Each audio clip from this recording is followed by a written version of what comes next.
Bismillahirrahmanirrahim. Alhamdulillahirabbil alamin. Wa bihi nasta'in ala umuri dunya waddin. Allahumma salli wa sallim wa barik ala habibir rahman wa sayyidil akwan al-hadir ma'a man salla alaihi fi kulli zaman wa makan wa ala alihi wa sahbihi wa tabi'ihi bi ihsan. Rabbi shrah li sadri wa yassir li amri wahlul 'uqdatam min lisani yafqahu qawli. Subhanaka la ilma lana illa ma 'allamtana innaka antal alimul hakim. Wa la haula wa la quwwata illa billahil aliyyil azim. Muslimin dan muslimat rahimakumullah. Assalamualaikum warahmatullahi wabarakatuh. Alhamdulillah, syukur pada Allah, bertemu kita sekali lagi dalam bulan Ramadan pada 10 malam terakhir di dalam rumah Allah, Masjid Mujahidin. Jangan lupa kita berniat i'tikaf. Nawaitu sunnatul i'tikaf bihazal masjid lillahi ta'ala. Sahaja aku niat i'tikaf dalam masjid ini kerana Allah Subhanahu wa taala. Para jemaah yang dimuliakan Allah, Ramadan yang pada awalnya kita menanti-nantikannya, sekarang sudah pun mula bersiap-siap untuk meninggalkan kita. Apakah yang telah kita dapat daripada Ramadan ini? Apakah banyak masa kita telah luangkan untuk kita membaca Quran, untuk kita solat tahajud, untuk kita mendirikan solat tarawih dengan sempurna 20 rakaat, ataupun kita sudah leka dengan urusan dunia kita, dengan kelalaian kita? Marilah kita muhasabah. Kita ingat perjalanan kita masih jauh, bukan hanya di dunia. Dunia ini adalah persinggahan yang sangat-sangat pendek masanya, tetapi perjalanan kita masih jauh di alam barzakh yang tak tahu berapa ribu tahun lagi kita akan duduk dalam lubang kubur yang sempit, yang tidak ada air condition, yang tak ada kipas dan tidak ada lampu, tak ada tilam, tak ada bantal. Sebaru berapa ribu tahun kita akan tunggulah di dalamnya, dan kemudian kita akan dibangkitkan di padang mahsyar. Di padang mahsyar kita akan berada 40 tahun dalam kegelapan, gelap segelap-gelapnya sampai tapak tangan pun tak nampak, melainkan orang-orang beriman yang dimana dengan bekas-bekas wuduknya bercahayalah dia. Selepas 40 tahun itu, semua manusia dihalau ke padang mahsyar. Padang mahsyar ialah padang perhimpunan. Matahari hanya sejengkal atas kepala. Pada masa itu, manusia punya peluh sudah begitu banyak sampai ada yang tenggelam dalam peluhnya. Ada yang sampai ke lutut, ada yang sampai ke pusat, ada sampai ke kerongkong, ada terus tenggelam dalam peluhnya, mengikut amalan masing-masing di dunia. Kemudian mereka semua akan diperhitungkan, dihisap di mahkamah Allah Ta'ala. Bukan satu orang, bukan 10 juta orang, berbilion, bilion, trilion, tak boleh terkira. Manusia menunggukan giliran masing-masing. Bilakah giliran kita? Bilakah queue number kita? Tak tahulah. Mungkin queue number kita 1.0000000, tak tahu lagi nak cakap. Mungkin kita orang yang 1 bilion, mungkin orang yang 3 bilion. Selepas itu barulah giliran kita. Berapa lama kita nak duduk di atas padang mahsyar? Sedangkan di dunia kita hanya baru 60 tahun, 70 tahun, 80 tahun sudah kita tak larat, dan kemudian kita berbalik pada Allah. Kalau sampai, kalau tak sampai, umur kita 60-70 tahun pun kita sudah balik pada Allah.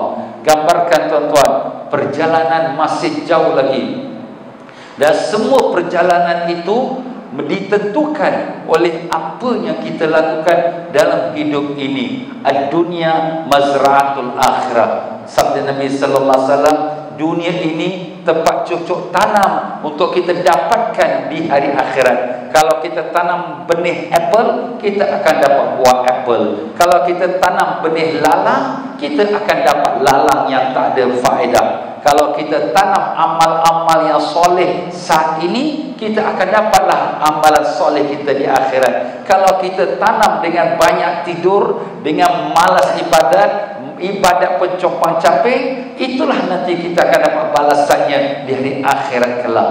Tuan-tuan dan puan-puan, kasihanilah diri kita, sebab semua kita, semuanya one way street. Kita semua satu perjalanan. Semua kita, saya, pakcik, kakak, abang, adik, semuanya kita akan balik pada Allah Ta'ala. Perjalanan kita ribu juta tahun lagi. Belum tahu lagi selepas itu kita akan menyeberang jembatan Siratal Mustaqim yang lebih halus pada rambut, yang lebih tajam daripada pedang. Nak pijak macam mana? Dan bukannya 1 meter, 2 meter, 1500 tahun perjalanan, 500 tahun mendaki, 500 tahun mendatar, dan 500 tahun menurun. Bolehkah kita seberang? Orang yang belajar sarkis pun tak boleh seberang. Tetapi macam mana kita? Kalau sekiranya tergelincir jatuh kaki kita, mana kita jatuh? Na'udzubillah, ke dalam neraka Jahannam. Api neraka yang amat dahsyat, yang digambarkan dalam sepotong riwayat. Apabila Nabi Adam AS diturunkan ke dunia, Nabi Adam AS sudah biasa kalau di syurga makan semua sudah siap. Tapi bila diturunkan ke dunia, nak kena masak sendiri, nak kena cari api. Maka nak cari api, tak ada api. Maka Allah Ta'ala perintahkan kepada malaikat Jibril, ambillah api neraka. Api neraka sebesar 1 biji kurma. 1 biji kurma saja besar tu. Maka malaikat Jibril menjawab, ya Allah, kalau aku ambil api neraka sebesar 1 biji kurma, dia letak ke dunia, hancur dunia. Maknanya lebih dahsyat daripada nuklear bom, hancur dunia. Maka Allah kata pada malaikat Jibril, hai Jibril, ambillah debu yang berterbangan. Macam kita bakar sampah, debu dia naik, maka itulah debu api neraka itu ambil, diberikan kepada Nabi Adam AS. Apabila malaikat Jibril pun ambil debu itu dan diletakkan di satu bukit, bukit itu hancur meletup, dan panas-panas debu itu terus meresap ke dalam seluruh bumi. Nabi Adam AS pun tak dapat debu itu kerana kepanasan. Habis apa yang Nabi Adam dapat? Nabi Adam AS ambil daripada batu-batu dan kayu-kayu kering, yang di mana panasnya debu neraka itu sudah resap masuk ke dalam bumi. Daripada batu itu dikocak-kocak, keluar api. Daripada kayu itu dikocak-kocak, keluar api. Itulah dia tuan-tuan dan puan-puan, api yang ada di dapur rumah kita, yang kita bakar sigaret kita, itu adalah bahan daripada debu api neraka. Bagaimana pula kalau seorang yang dalam neraka, na'udzubillah min zalik.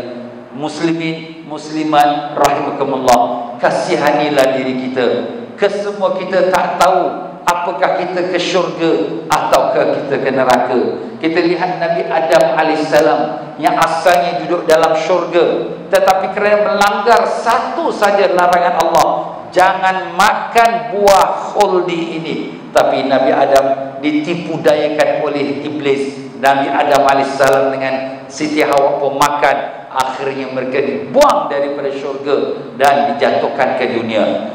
Kalaulah satu kesilapan Nabi Adam AS sudah tak layak duduk dalam syurga, kita berapa banyak kesilapan, berapa banyak dosa kita. Kita keluar dari masjid ni, mata kita melihat dosa. Kita balik ke rumah, kita tengok TV, mata kita melihat dosa. Kita berbual dengan kawan kita, mopak mengata orang, lidah kita buat dosa. Ya Allah, banyaknya dosa kita. Apakah kita layak ke syurga Allah? Tak layak, tuan-tuan dan puan-puan. Habis kalau tak layak ke syurga, ke mana kita? Na'udzubillah, ke neraka. Dia tak ada yang ketiga, imma syurga, imma neraka. Dia tak ada duduk kat tengah-tengah, tidak ada. Nah, tuan-tuan dan puan-puan, kasihanilah diri kita. Semua kita akan melalui perjalanan menuju ke alam akhirat itu.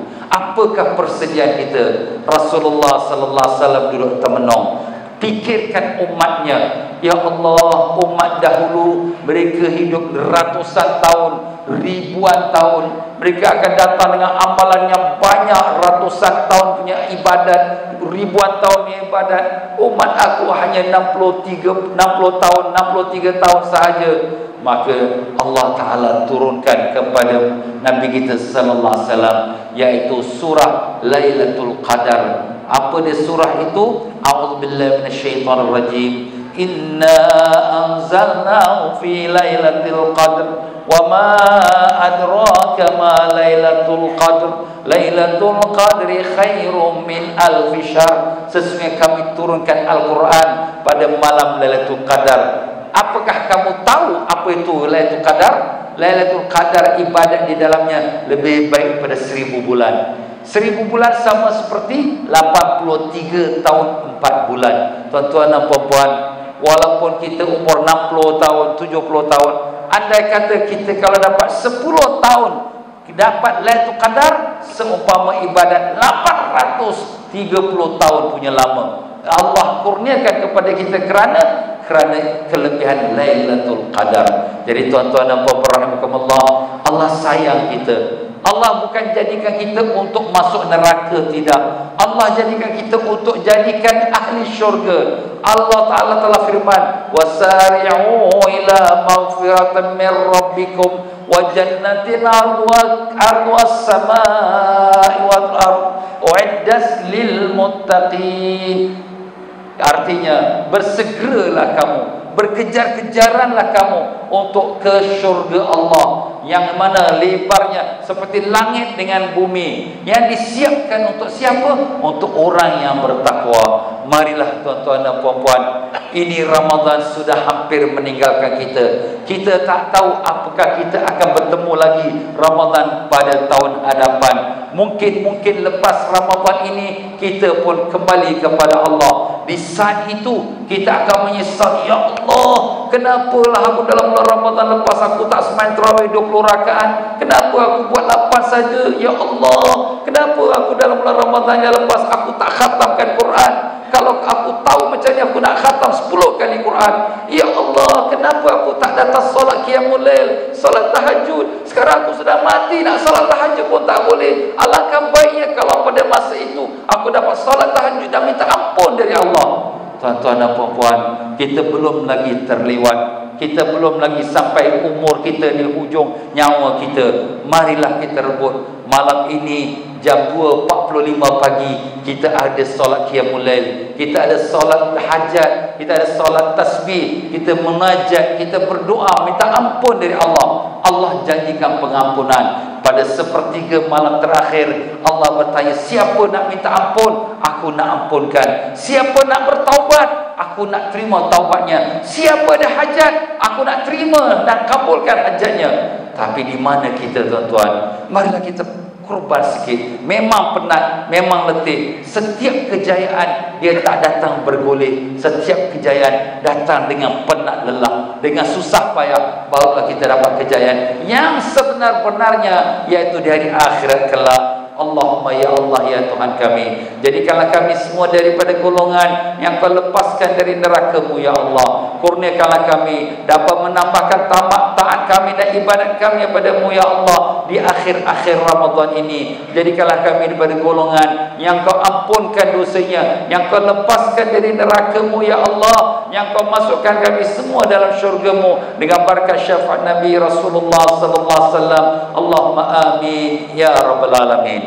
Baiklah tuan-tuan dan puan-puan, itu saja tazkirah pendek saya pada malam ini. Dan sebelum saya tutupi tazkirah ini, marilah kita bacakan Fatihah. Mudah-mudahan dengan berkat Fatihah Allah sampaikan pada semua penaja-penaja kita pada malam ini, daripada mereka yang telah mengeluarkan belanja untuk memberikan kita buka puasa, untuk kita bersahur pada malam ini. Mereka punya niat sudah sampai di sisi Allah, dan mereka tujukan kepada almarhum ibu ayah datuk nenek mereka, semua sudah sampai kepada Allah. Jadi dengan niat, mudah-mudahan Allah sampaikan hajat mereka, niat mereka, dan dikabulkan amalan mereka ala hasinatus salihah wa ila hadratin Nabi Sayyidina Muhammad sallallahu alaihi wasallam. Al-Fatihah. A'udzu billahi minasyaitonir rajim. Bismillahirrahmanirrahim. Alhamdulillahirabbil alamin. Iyyaka na'budu wa iyyaka nasta'in. Ihdinas siratal mustaqim. Siratal ladzina an'amta 'alaihim ghairil maghdubi 'alaihim waladdallin. Amin. Aqulu qawli hadza wa astaghfirullaha li wa lakum wa billahi taufiq wal hidayah. Wassalamu alaikum warahmatullahi wabarakatuh.